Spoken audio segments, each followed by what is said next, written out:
বাংলাদেশে বঙ্গবন্ধু নামে পরিচিত শেখ মুজিবুর রহমান 1920 খ্রিস্টাব্দে 17ই মার্চ তৎকালীন ব্রিটিশ ভারতের অন্তর্গত বেঙ্গল প্রেসিডেন্সি বিভাগে ফরিদপুর জেলার টুঙ্গিপাড়া গ্রামে এক বাঙালি মুসলিম পরিবারে জন্মগ্রহণ করেন।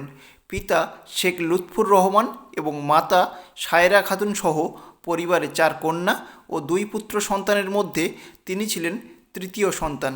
1927 খ্রিস্টাব্দে 7 বছর বয়সে শেখ মুজিব গিমাডাঙ্গা প্রাথমিক বিদ্যালয়ে পড়াশুনো শুরু করেন। 1942 খ্রিস্টাব্দে গোপালগঞ্জ মিশনারি স্কুল থেকে ম্যাট্রিক পাশ করেন শেখ মুজিব। 1944 সালে শেখ মুজিব কলকাতার ইসলামিয়া কলেজ থেকে বর্তমান মৌলানা আজাদ কলেজ থেকে আইএ এবং 1947 সালে ইতিহাস ও রাষ্ট্রবিজ্ঞান বিষয়ে স্নাতক ডিগ্রি অর্জন করেন। শেখ মুজিবের রাজনৈতিক জীবনের সূচনা ঘটেছিল 1939 খ্রিস্টাব্দে মিশনারি স্কুলে পড়ার সময় থেকে।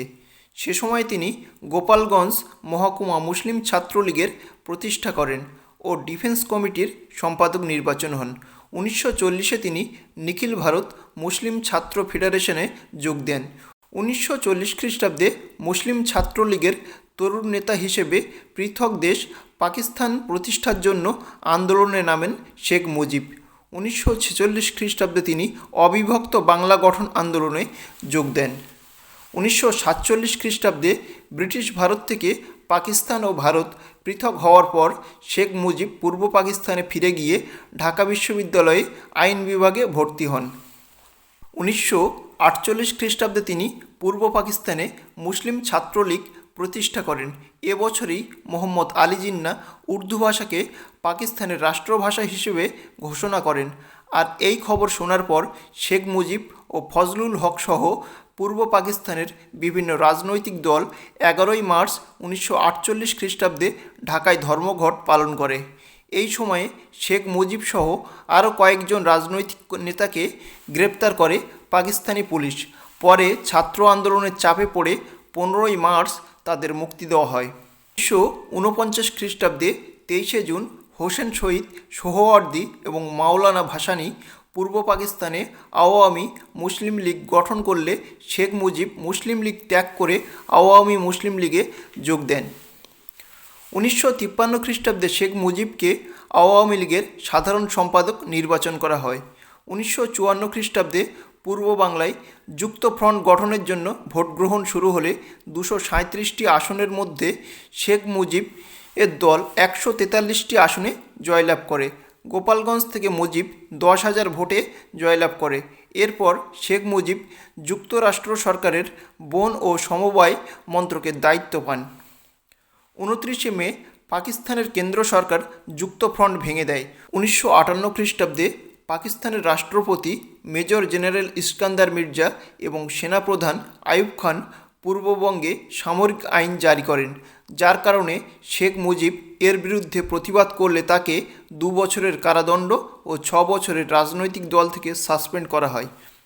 1961 খ্রিস্টাব্দে মুজিবকে জেল থেকে ছেড়ে দিলে তিনি ভারতের প্রধানমন্ত্রী জওহরলাল নেহরুর কাছে সাহায্য চান পৃথক দেশ গড়তে। 1964 খ্রিস্টাব্দে শেখ মুজিবের নেতৃত্বে আওয়ামী লীগকে পুনরায় সংগঠিত করে সামরিক আইন জারির বিরুদ্ধে প্রতিবাদ মিছিল সংগঠিত করে। পূর্ব পাকিস্তান জনসংখ্যায় সংখ্যাগরিষ্ঠ এবং উৎপাদনে শীর্ষ হলেও পূর্ব পাকিস্তানকে সরকারি সুযোগ থেকে বঞ্চিত করে এবং বেশি হারে রাজস্ব আদায় করে পশ্চিম পাকিস্তান তাদের অর্থনৈতিক সমৃদ্ধি ঘটাতে থাকে। এর প্রতিবাদে 1966 সালে লাহোরে তীব্র প্রতিবাদ জানান শেখ মুজিব। 1969 খ্রিস্টাব্দে 24শে মার্চ আইয়ুব খান পাকিস্তানের রাষ্ট্রপতি পদ থেকে ইস্তফা দেন। 25শে মার্চ ইয়াহিয়া খান উক্ত পদে বসেন। এরপর তিনি ঘোষণা করেন 1969 খ্রিস্টাব্দে 28শে মার্চ পাকিস্তানে সাধারণ নির্বাচন অনুষ্ঠিত হবে। 1970 খ্রিস্টাব্দে 12ই নভেম্বর ভোলা ঘূর্ণিঝড়ের কারণে পূর্ববঙ্গে প্রায় 1 লক্ষ মানুষের মৃত্যু হয় এবং 10 লক্ষ মানুষ বাস্তুহারা হয়ে পড়েন। এ সময়ে পশ্চিম পাকিস্তানের কেন্দ্রীয় নেতারা কোনো সাহায্যের হাত বাড়িয়ে না দিয়ে উল্টে পূর্ব পাকিস্তানের স্থানীয় নেতাদের দোষারোপ করেন। এ সময়ে শেখ মুজিব নিজ উদ্যোগে দুস্থদের ত্রাণ বিতরণ করেন। সে সময়ে পাকিস্তানের জাতীয় পরিষদে মোট 313টি সদস্যপদ ছিল, যার মধ্যে পূর্ব পাকিস্তানে ছিল 169টি পদ এবং পশ্চিম পাকিস্তানে ছিল 144টি পদ। 1970-এর নির্বাচন শেষে শেখ মুজিবের নেতৃত্বে আওয়ামী লীগ পূর্ববঙ্গে 169টি আসনের মধ্যে 167টি আসনে বিজয়ী হয়। এরপর 17ই ডিসেম্বর অনুষ্ঠিত প্রাদেশিক নির্বাচনে 300টি আসনের মধ্যে 288টি আসনে জয়লাভ করে আওয়ামী লীগ। নির্বাচনের ফলে পাকিস্তানের দুই অংশের মধ্যে মেরুকরণ সৃষ্টি হয়। পশ্চিম পাকিস্তানের বৃহত্তম রাজনৈতিক দলের নেতা জুলফিকার আলী ভুট্টো থেকে পশ্চিম পাকিস্তানের সেনা কর্মকর্তা ও ইসলামী রাজনৈতিক দলগুলো কোনো বাঙালিকে পাকিস্তানের প্রধানমন্ত্রী পদে বসাতে অস্বীকার করে। এর ফলে পাকিস্তান পিপুলস পার্টির নেতা মুবাশির হাসান শেখ মুজিবকে ভুট্টোর সঙ্গে কোয়ালিফিকেশন সরকার গড়তে প্রস্তাব দেন, যেখানে শেখ মুজিব হবেন প্রধানমন্ত্রী এবং জুলফিকার আলী ভুট্টো থাকবেন রাষ্ট্রপতি। কিন্তু ভুট্টো এই প্রস্তাবে রাজি না হয়ে পাকিস্তানের রাষ্ট্রপতি জেনারেল ইয়াহিয়া খানের সঙ্গে গোপন চুক্তি করেন, কারণ পশ্চিম পাকিস্তানিরা কোনো মতেই ক্ষমতা পূর্ব পাকিস্তানে বাঙালিদের হাতে ছাড়তে ইচ্ছুক ছিল না। 1971 সালে মুজিবের প্রধানমন্ত্রী শপথ অনুষ্ঠান অনির্দিষ্টকালের জন্য রদ করেন রাষ্ট্রপতি জেনারেল ইয়াহিয়া খান। আর এরপর পূর্ব পাকিস্তানে 2রা ও 3রা মার্চ শুরু হয় গণহরতাল। ফলে 1971-এ 15ই মার্চ ইয়াহিয়া খান ঢাকায় এসে 16ই মার্চ মুজিবের সঙ্গে সাক্ষাৎ করেন। কিন্তু একই সঙ্গে পাকিস্তানি সামরিক বাহিনী পরিকল্পনা মাফিক পূর্ব পাকিস্তানে গণহত্যার পরিকল্পনা চালাতে থাকে। পশ্চিম পাকিস্তান থেকে সেনা জেনারেল টিক্কা খানকে পূর্ব পাকিস্তানের গভর্নর হিসেবে সৈন্য ও অস্ত্রসহ পাঠানো হয়। 22শে মার্চ 1971-এ শেখ মুজিব ও ভুট্টো 70 মিনিট গোপন বৈঠক সারেন, কিন্তু এই বৈঠক অসফল হয়, কারণ ভুট্টো পূর্ব পাকিস্তানকে প্রধানমন্ত্রী পদ দিতে অস্বীকার করে।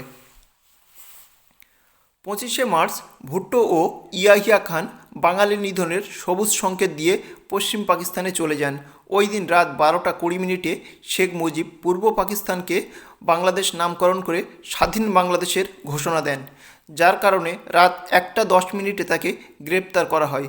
এরপর মুজিবকে পাকিস্তানের উষ্ণতম শহর ফয়সালাবাদ কারাগারে বন্দি করে রাখা হয়। 19শে জুলাই পাকিস্তান কর্তৃপক্ষ সামরিক আদালতে মুজিবের বিরুদ্ধে রাষ্ট্রদ্রোহ ও সরকারের বিরুদ্ধে যুদ্ধ ঘোষণার অপরাধে মৃত্যুদণ্ড সাজা শোনান। 3রা ডিসেম্বর পাকিস্তানের বিমান বাহিনী ভারতের কয়েকটি সামরিক ঘাঁটি আক্রমণ করলে ভারত পাকিস্তান যুদ্ধ শুরু হয়ে যায়। ফলে 4ঠা ডিসেম্বর মুজিবকে আর ফাঁসি দিতে পারেনি পাকিস্তান সরকার। 1971 সালে 16ই ডিসেম্বর বাংলাদেশি মুক্তিযোদ্ধা ও ভারতীয় সেনাবাহিনীর যৌথ লড়াইয়ে পাকিস্তানি সৈন্যরা আত্মসমর্পণ করেন। এরপর 1972 সালে দেশে ফিরে গিয়ে 5 লক্ষ মানুষের সামনে বক্তৃতা দেন শেখ মুজিব। 11ই জানুয়ারি নতুন দেশের প্রথম সংসদ গঠন করেন। 12ই জানুয়ারি সাংসদীয় ব্যবস্থার প্রবর্তন করে তিনি প্রধানমন্ত্রী পদের দায়িত্বভার গ্রহণ করেন এবং রাষ্ট্রপতির দায়িত্ব বিচারপতি আবু সৈয়দ চৌধুরীকে হস্তান্তর করেন। 1972 সালে 14ই ডিসেম্বর বাংলাদেশের প্রথম সংবিধানে শেখ মুজিব স্বাক্ষর করেন। 16ই ডিসেম্বর নতুন সংবিধান কার্যকর হয়। এইভাবে স্বাধীন গণতান্ত্রিক বাংলাদেশ প্রতিষ্ঠা করেন বাংলাদেশের জাতির জনক শেখ মুজিবুর রহমান। তথ্যটি ভালো লাগলে অবশ্যই সাবস্ক্রাইব করে পাশে থাকবেন। আপনাদের সাপোর্ট আমাকে এরকম নতুন ভিডিও তৈরিতে মোটিভেট করে।